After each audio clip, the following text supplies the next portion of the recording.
Welcome friends. আমরা একটা সিরিজের মধ্যে আছি, যে সিরিজের মধ্যে আমরা বিভিন্ন রকম সেন্টেন্স জিজ্ঞেস করছি। সেই সেন্টেন্সের মধ্যে যদি কোনো ওয়ার্ডকে চেঞ্জ করতে হয় তারপর সেটাকে আমি চেঞ্জ করছি, ঠিক আছে? তো সেই সিরিজের মধ্যেই থাকি।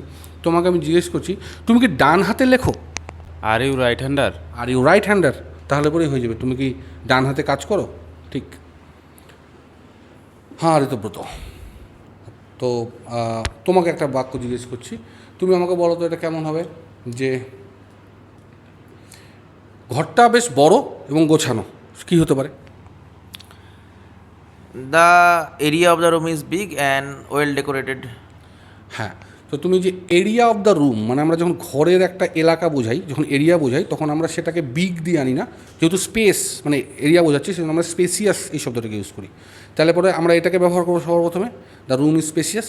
আর গোছানো বোঝাতে আমরা এখানটাতে ইউজ করবো হচ্ছে, যেহেতু এখানটাতে ফার্নিচার থাকে ঘরের মধ্যে, তাহলে ওয়েল ফার্নিশড এই শব্দটা ব্যবহার করবো। তাহলে সেক্ষেত্রে আমরা সেন্টেন্সটা কী বলবো?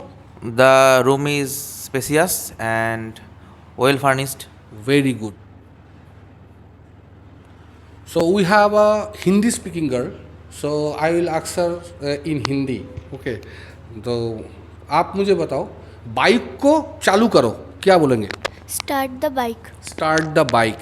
तो यहाँ पे मतलब जहाँ पे हम कुछ ইঞ্জিন को স্টার্ট করতে हैं তো उसको স্টার্ট नहीं बोलते हैं। মানে আমরা যখন কোনো ইঞ্জিন, কোনো মেশিনকে যখন চালু করি, তখন আমরা সেটাকে স্টার্ট বলি না, তখন আমরা সেটাকে বলি ইগনাইট। ঠিক আছে? তাহলে তুমি এখানে স্টার্ট না বলে কী বলবে? ইগনাইট। তাহলে পরে গোটা সেন্টেন্সটা কী বলবে? Ignite the bike. Ignite the bike. And if you look at the bike starting point, there is written that ignition. দেখবে লেখা থাকে ignition. ইগনাইট করা মানে হচ্ছে কোনো মেশিনকে চালু করা, ঠিক আছে? So I hope you like the video, and if you like the video then please comment, like and subscribe. Thank you.